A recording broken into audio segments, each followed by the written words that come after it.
this evening, and I can't describe it enough. And Broderick Butler, our co-host, has been the lead dog on this, and he has certainly assembled a great lineup of guests who are actually here in the studio. And I'm just going to I'm humbled by the presence of our guests here today, and thank you all for being here, and thank you. And I certainly hope that you've tweeted and you've Facebooked and you've LinkedIn your countrymen and people around the globe. Again, my name is Lawrence Rush. You're listening to the Rice Business Report, and what I want to do is just introduce anybody. And if I mispronounce anyone's name, please just kick me or slap me or whatever. But we've got Anna Statrup, and she is with the Royal Danish Consulate, and you are consul. Okay, Anna, pleasure to have you here today. Thank you very much. Okay, and you just hold your mic. Yeah, that's right. And we've also got Heikki Bergman. He is president of the Finnish-American Chamber of Commerce. Yes, indeed. Mr. Bergman, out of respect, Mr. Bergman, thank you very much for being here. We certainly welcome your presence here, and we certainly want to introduce the Finnish-American, the Danish-American, the Finnish-American Chamber of Commerce to the city of Houston and vice versa. And last but not least, we've got Steen Petersen, who is with the Danish-American Chamber of Commerce, and he too has traveled here to our studio to come in and share information about the Danish Consulate Chamber of Commerce. Thank you very much. So how's everybody doing this afternoon? Good, thank you. Good, Very good. good, thank Well, you. ladies first, and Anna, I just want to ask you, you were with the Royal Danish Consulate, and what brings you here to our studio, our humble studio? Well, I'm very passionate about trade with Denmark and Texas. The U.S. is one of the biggest trading partners for Denmark, and we have a lot of Danes here in Houston doing business of various sorts, and I'm very passionate about our Chamber of Commerce, which is here to promote trade between the two countries. Absolutely. Now, as you probably know, that here in Texas, in particular in Houston, we've got a large medical community, oil and gas naturally, and other industries that are thriving. Now, can you tell us now with your countrymen? Now, are you involved with pharmaceuticals? We are, but not so much out of Houston, but we do have a couple of Danish medical people here in the medical center working on different things. And then mostly we are involved in the oil and gas industry here. We have a lot of Danish companies here supporting oil and gas, and then also in transportation. We have a saying in Danish, where there's water, there's Danish shipping companies, and that is also true for Houston. Well, historically, the Danish community or the country has been known for shipping. We are a country of seafarers. It goes way back to the Vikings. We have been plying the waters ever since, and we do have a historically very strong tradition for shipping. You know, Danish shipping is huge for the size of our country. And fishing. And fishing. Now, Steen, Anna, I came into the conversation. You were talking about we were talking about energy, and obviously we were talking about turbo energy. The turbines, yeah. Turbines. The windmills, yeah. Yeah, wind power. You were talking about energy being transferred through cables under the ocean. Correct. Well, that started in a discussion about wind power, and that your country, and I will let Yes. you guys talk about that in 2020. There will be. So in 2020, the stated goal for Denmark is to be 50% renewables, to get all of our energy from 50% of the energy from renewable energy sources. And right now we have a lot of wind energy, and sometimes we have excess capacity of wind. If there's a lot of wind blowing, more power than we can use, and we export that to Norway as transmission cables under the sea. The Norwegians are very strong in hydroelectricity, and sometimes when the wind is not blowing so much in Denmark, we can switch the cable the other way so we get some of their hydroelectricity.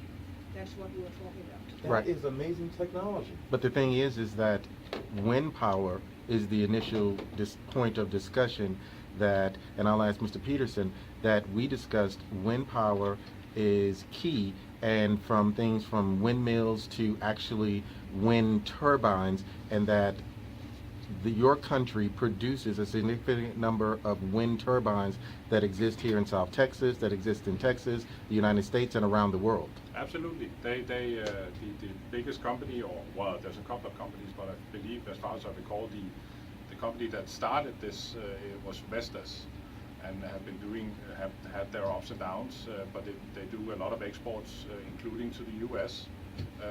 These wind towers and wind turbines and the blades that we all see on the freeways will be a pain in the behind, because the trucks are so big and they will shut down traffic. But they are going up to the Panhandle, down to South Texas or Mid Texas. So there's those areas where they're building these wind parks, wind farms. Well, one of the things is that that is a staple that comes from your country, but also we talked about a little bit of housekeeping. Can we get your names, contact information, and how people can reach out to your chambers? Absolutely. My name is again Steen Petersen. I'm the current chair of the Danish-American Chamber of Commerce Southwest. Our website is www.daccSW.org. Again, daccSW.org, where we can be reached via contact information. And my cell phone is 409-457-3786. And Mr. Bergman? The letterbox for us, since we do not have an office, we are a very small entity created only 12 months ago. The PO box is 22154, Houston, Texas 77227.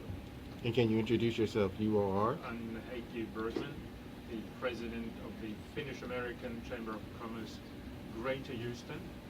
We decided on Greater Houston because there is a sister chamber in Dallas, but Mhm. apart from that, we have to go as far as Miami before we find the next one. And ladies, sadly last, but she started the introduction.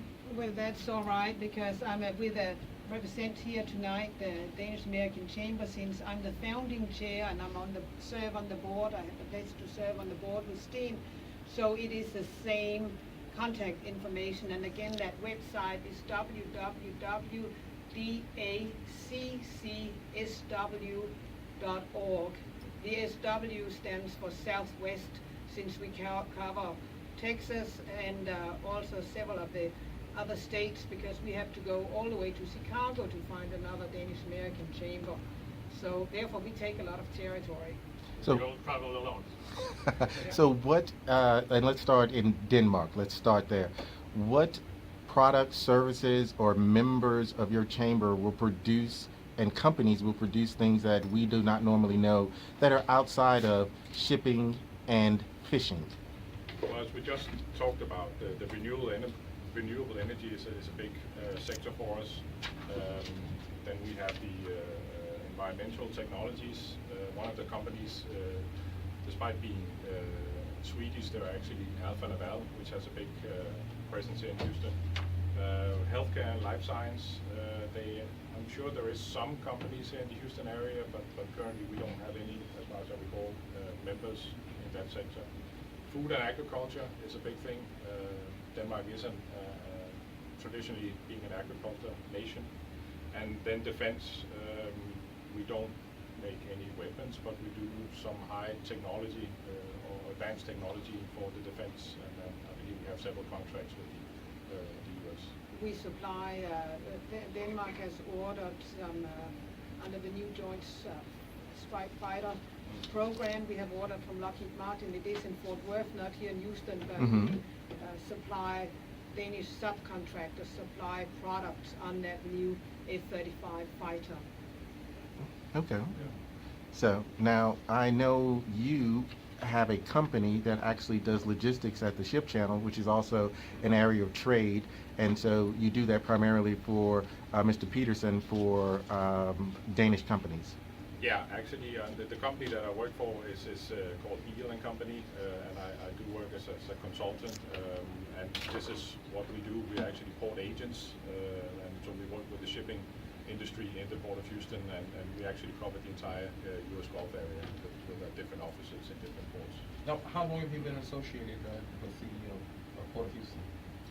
I have been ever since I got here, and this was back in 1995. Okay. Initially as a trainee. So I've been working with the Port of Houston with a little break in between, about 4 years when I was in Philadelphia. But ever since then, all my time down here, I've been working with the Port of Houston. Can you list some of the member companies that you actually have that comprise the Danish-American Chamber of Commerce Southwest? Sure. Hold on a minute. I can start. Yeah, We go ahead. have Blue Water, which is a worldwide shipping company out of Esbjerg, Denmark.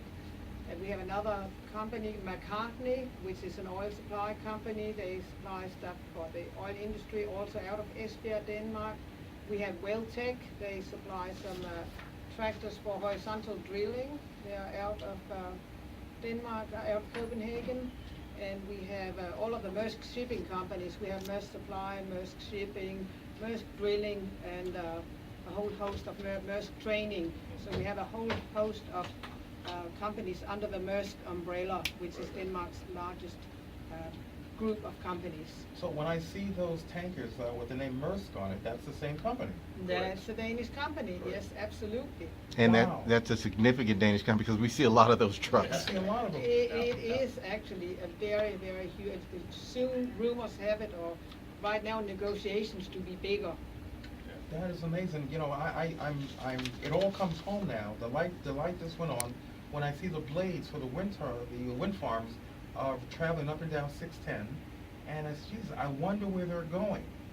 Okay, I wonder where they're coming from. Now I know they're coming from the Port of Houston. Correct. Now, we were just with a Haitian trade delegation, and we're going to come up on a break, but I just want to get this in. We were with a Haitian trade delegation a few weeks back, and there was a mayor of one of the cities who said they had no electricity. And Broderick had said, well, we were on the roof of the Port of Houston building, and he spotted some blades for wind farm. And he says, wouldn't that be great if somebody could develop an idea that the country of Haiti would now have a wind farm to create electricity, affordable electricity, for their residents. Correct. Yeah. And stimulate economic growth, absolutely. sustainable energy. But those things, it is nice to have concepts and look out over a field and say, I wonder if we can put either poppies or we can put wind turbines, but it requires logistics, money, and political will. Yeah. Political Absolutely. will. Okay. Well, this is fascinating. We're drilling down to the critical mass of information that I hope our listeners and certainly myself, I hope they're enjoying this as much as I can. But we're coming up on a break right now, and we'll be right back. Don't move. We'll be right back. Thank you. Thank you.